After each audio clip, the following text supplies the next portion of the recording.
Uma amizade com Deus. Áudio 9, página 99.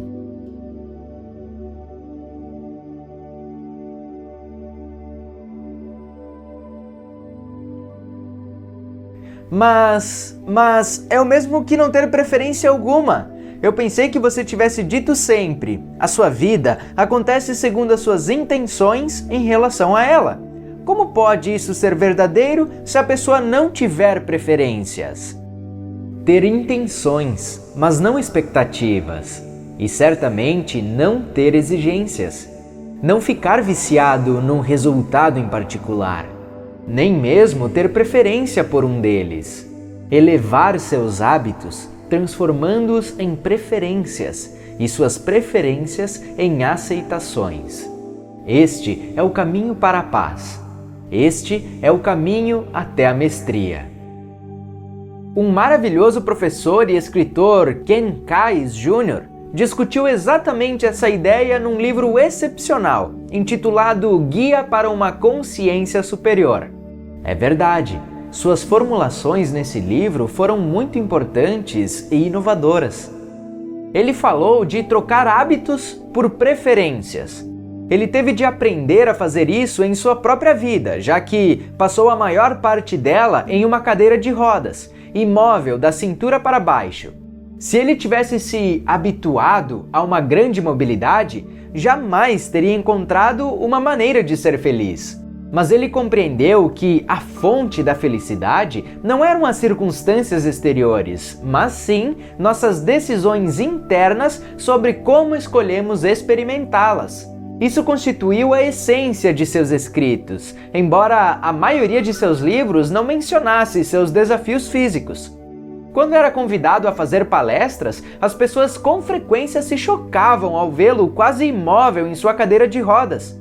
Ele escreveu com tamanha alegria de amar e viver que elas imaginavam que ele tivesse tudo o que desejava. Ele tinha tudo o que sempre desejara. Mas essas palavras contêm um segredo enorme. O segredo da vida não é ter tudo o que se deseja, mas desejar tudo o que se tem. Parafraseando outro escritor maravilhoso, John Gray. John é um escritor maravilhoso. É verdade, mas quem você acha que está pedindo emprestado a quem? Eu lhe dei essas ideias, assim como inspirei Ken Kais, que está aí com você agora. Sim, está realmente, e livre de suas cadeiras de rodas, devo acrescentar. Fico muito contente. É uma pena que tenha tido de passar tanto tempo de sua vida nela. Não é uma pena, é uma bênção. Ken Kais mudou milhões de vidas por estar naquela cadeira de rodas. Milhões de vidas. Não nos enganemos a respeito disso. A vida de Ken foi uma bênção, bem como cada detalhe dela. Ela proporcionou às pessoas, os lugares e os acontecimentos exatos e perfeitos que propiciaram à alma que tinha então o nome de Ken, a experiência e a expressão a que tanto aspirava e que pretendera ter. Isso se aplica à vida de todos. Não existe essa história de azar. Nada acontece por acaso. Não há coincidências e Deus não comete erros. Em outras palavras, tudo é perfeito, exatamente como é. Exatamente. Mesmo quando as coisas não parecem perfeitas. Principalmente quando as coisas não parecem perfeitas. É uma indicação certa de que aí existe algo importante para você lembrar. Você quer dizer então que devemos ser gratos pelas piores coisas que nos acontecem? A gratidão é a forma mais rápida de cura. Aquilo a que você resiste, persiste. Aquilo que você agradece pode servi-lo, pois foi para isso que existiu ou aconteceu. Eu lhe disse, não lhes mandei senão anjos. Vou acrescentar agora, não lhes dei senão milagres. Guerras são milagres? Crimes são milagres? Doenças, enfermidades são milagres? O que você acha? Se você estivesse começando a dar respostas em vez de fazer perguntas, o que diria? Você quer dizer o que eu diria se fosse você? Sim, eu diria: Todo acontecimento é um milagre, como a própria vida. A vida se destina a proporcionar à alma os instrumentos perfeitos, as circunstâncias perfeitas, as condições perfeitas para entender e experimentar, anunciar e declarar, realizar e se tornar quem você realmente é. Por isso, não julgue nem condene. Ame seus inimigos, reze por eles que o perseguem e abrace cada momento e circunstância de vida como um tesouro, uma dádiva perfeita vindo de um Criador perfeito. Eu diria, procure resultados e efeitos, mas não os exija. Você teria falado bem, meu amigo. Você está se transformando num mensageiro, como foi Ken Kais. Vamos agora, no entanto, levar os ensinamentos de Kais um pouco mais adiante, pois ele ensinou: eleve seus hábitos, transformando-os em preferências. Agora você vai ensinar: não tenha nem mesmo preferências. Vou? Sim. Quando? Agora? Vá em frente e ensine. O que diria se tivesse de ensinar isso? Você quer dizer o que eu diria se fosse você? Sim. Eu diria, se você exige um determinado resultado para ser feliz, você tem um hábito. Se simplesmente deseja um certo resultado, você tem uma preferência. Se não tem qualquer preferência, você tem aceitação. Você chegou à excelência. Bom, muito bom. Mas eu tenho uma pergunta. Estabelecer nossas intenções não é o mesmo que anunciar nossas preferências? De modo algum. Você pode pretender que algo aconteça sem ter preferência por essa coisa. Na realidade, ter uma preferência é uma declaração ao universo de que os resultados alternativos são possíveis. Deus não imagina essas coisas, de modo que Ele nunca tem preferências. Você quer dizer que Deus, de fato, teve a intenção de que tudo que aconteceu na Terra acontecesse? De que outro modo podia ter acontecido? Você imagina que possa acontecer qualquer coisa que seja contra a vontade de Deus? Quando você coloca nesses termos, é como se a resposta tivesse de ser não. No entanto, quando olho para todas as coisas horríveis que ocorreram na história do mundo, acho difícil acreditar que Deus possa ter tido a intenção de que essas coisas acontecessem. Minha intenção é permitir que você escolha seus próprios resultados, crie e experimente sua própria realidade. Sua história é um registro daquilo que você pretendeu, e o que você pretendeu, eu pretendi, já que não há separação entre nós. Não me parece que tudo o que aconteceu na história humana, ou mesmo tudo o que aconteceu na minha própria vida, seja, em todo caso, o que se pretendeu. Sinto como se tivesse ocorrido muitas vezes ao longo do caminho o que eu chamaria de resultados não intencionais. Não existem resultados que não sejam intencionais, embora muitos sejam imprevistos. Como uma coisa pode ser imprevista se é pretendida? E, inversamente, como pode algo que se pretende ser imprevisto? O que sempre se pretende no nível da alma é proporcionar o resultado que reflita perfeitamente o seu atual estado de evolução, de modo que você possa experimentar quem você é. Há também o resultado totalmente adequado à remoção dos obstáculos para sua passagem à próxima condição, de modo que você possa se tornar quem você procura ser. Lembre-se que o objetivo da vida é sua própria recriação na versão mais ampla da melhor visão que você já teve sobre quem você é. Aposto que consigo repetir isso dormindo. O que é interessante, porque quando você repete isso dormindo, é um sinal evidente de que está finalmente acordado. Muito engenhoso, belo efeito. Toda a vida é, meu amigo. Toda a vida é. O que aprendemos aqui então? O que isso o levou a lembrar? Que aquilo que eu pretendo é sempre o que está acontecendo, mas o que está acontecendo pode não ser sempre o que eu previ. Mas como isso pode ser possível? Acontece quando não se está muito certo a respeito do que se pretende.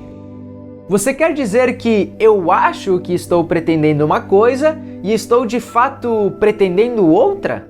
Exatamente. No nível físico, você acredita que esteja provocando um resultado específico, mas no nível da alma está provocando outro. Nossa, isso é de enlouquecer! Como eu posso saber o que esperar se eu estou criando a minha realidade em níveis de consciência com os quais sequer estou em contato? Você não pode. Por isso se diz, viva sua vida sem expectativas. Também já lhe foi dito que, em toda circunstância e situação, e diante de qualquer resultado ou ganho, veja a perfeição. Você disse de fato essas duas coisas em conversando com Deus. E agora, para que possa compreender mais completamente, vamos falar ligeiramente sobre os 3 níveis de experiência: superconsciente, consciente e subconsciente. O nível superconsciente é o local de experiência onde você conhece e cria a sua realidade, com plena consciência do que está fazendo. Este é o nível da alma. A maioria das pessoas não tem consciência de suas intenções superconscientes, a não ser quando tem. O nível consciente é o local da experiência onde você conhece e cria a sua realidade com alguma consciência do que está fazendo.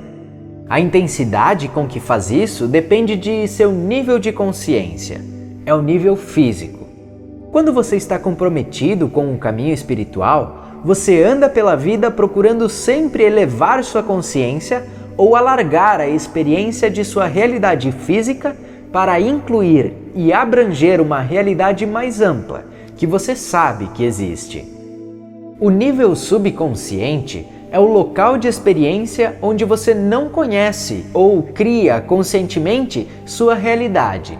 Você faz isso subconscientemente, ou seja, com uma percepção muito pequena até mesmo do que está fazendo, e menor ainda do porquê. Não se trata de um mau nível de experiência, portanto, não julgue. É uma dádiva porque permite que as coisas aconteçam automaticamente, como por exemplo, que o seu cabelo cresça, seus olhos pisquem, seu coração bata, ou que apareça alguma solução instantânea para um problema. No entanto, se você desconhece as partes de sua vida que escolheu criar automaticamente, poderá se imaginar como vítima de um efeito e não se dará conta de que está no nível das causas. Por isso, é importante saber quais são as coisas em relação às quais você escolheu não ter consciência.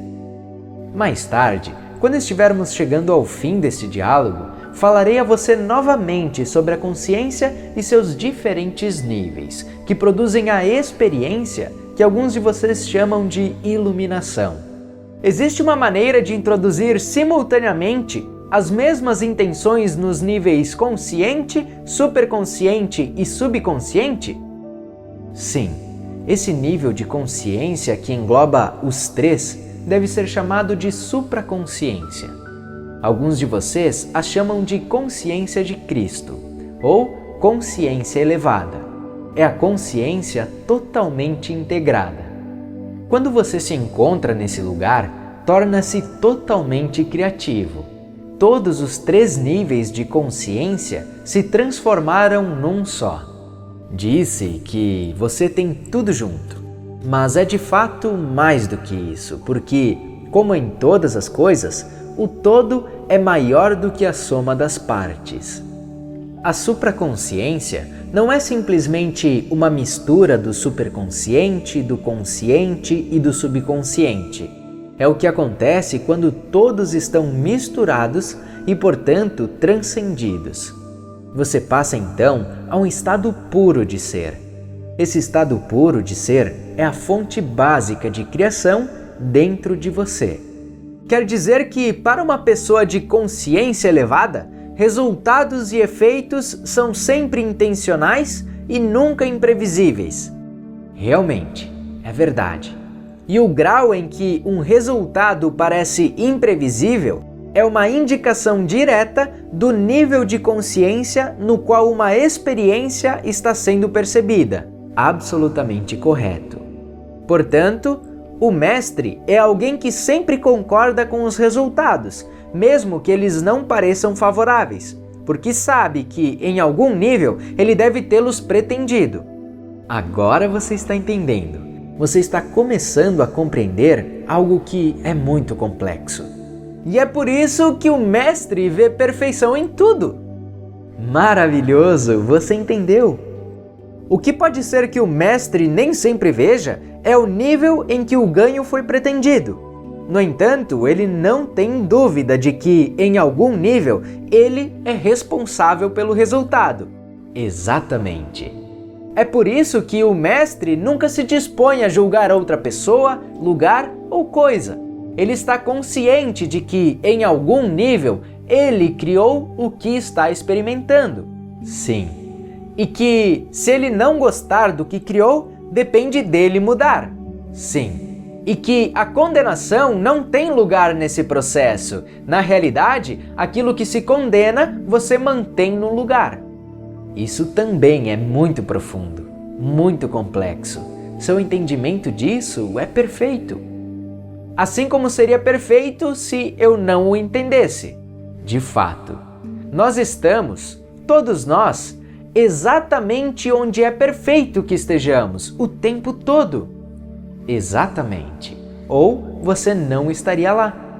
E não precisamos, para a nossa evolução, nada além do que aquilo que temos e estamos experimentando nesse momento. Mais uma vez, você está certo. E se nós não precisamos de nada, não temos de confiar em Deus. É precisamente o que eu venho dizendo.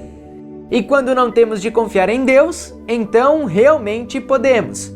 Porque confiar significa não precisar ter um resultado específico, mas ao contrário, saber que quaisquer que sejam os resultados, eles serão para o nosso bem maior. Você fez a volta completa. Parabéns! A beleza disso é que não precisar de um resultado determinado libera a mente subconsciente de todos os pensamentos sobre por que não se pode ter um resultado específico, o que, por outro lado, abre o caminho para o resultado específico que foi conscientemente pretendido. Sim, você pode assumir mais coisas automaticamente. Quando você enfrenta um desafio, você automaticamente admite que tudo irá bem. Quando enfrenta alguma dificuldade, você automaticamente sabe como ela será tratada. Quando se depara com um problema, você automaticamente entende que ele já foi resolvido para você, automaticamente. Você criou esses resultados subconscientemente. As coisas começam a acontecer automaticamente, aparentemente sem qualquer esforço de sua parte. A vida começa a fluir. As coisas começam a vir até você, em vez de você ter de ir atrás delas. Essa mudança ocorre sem esforço consciente. Assim como os pensamentos negativos, pessimistas e de autonegação sobre quem você realmente é e o que você pode ser, fazer e ter foram adquiridos subconscientemente, assim também serão liberados subconscientemente. Você não sabe como ou quando adquiriu essas ideias e não vai saber como ou quando se desfez delas. A vida simplesmente e subitamente mudará para você. O tempo entre você ter um pensamento consciente e ele se manifestar começará a encolher. Em última instância, desaparecerá totalmente e você fará os resultados aparecerem instantaneamente. Na realidade, não estou fazendo aparecer resultados, mas simplesmente entendendo que eles já existem. Tudo já foi criado e eu estou experimentando o resultado que sou capaz de escolher, considerando a minha compreensão e minha percepção. Vejo que agora você é um mensageiro. Você é o que traz a mensagem e não mais o que a procura. Você é capaz agora de articular toda a cosmologia. Você chegou a incluir em sua última declaração a verdade sobre o tempo. Sim, o tempo como nós o entendíamos não existe.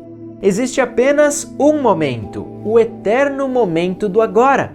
Todas as coisas que já aconteceram, estão acontecendo e irão acontecer, estão ocorrendo agora. Como você explicou no terceiro livro de Conversando com Deus, é como um CD-ROM gigante. Todos os resultados possíveis já foram programados. Nós experimentamos os resultados que produzimos diante das escolhas que fazemos, como jogar com um computador. Todos os movimentos do computador já existem.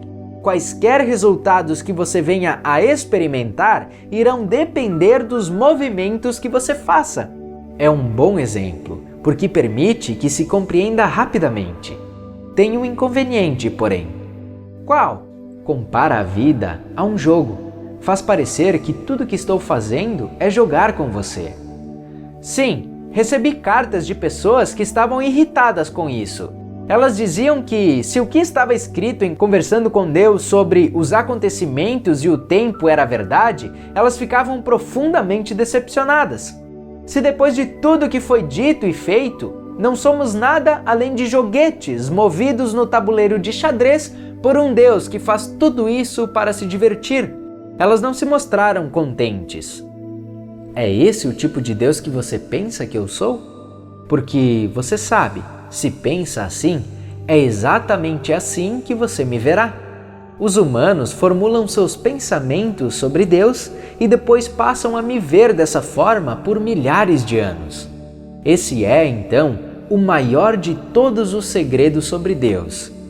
Eu aparecerei a você da forma como você me vê. Puxa! Puxa mesmo! Deus parecerá ser o que lhe parecer ver. Então, como você me vê? Eu vejo você como um Deus que me dá poderes para criar qualquer experiência que eu queira e que me dá os instrumentos para fazer isso. E de todos os instrumentos, um dos mais poderosos é sua amizade com Deus. Confie em mim a esse respeito. Eu confio em você, porque aprendi que não sou obrigado a confiar. O processo da vida é o que é. Não é necessário confiar, somente saber. Exatamente.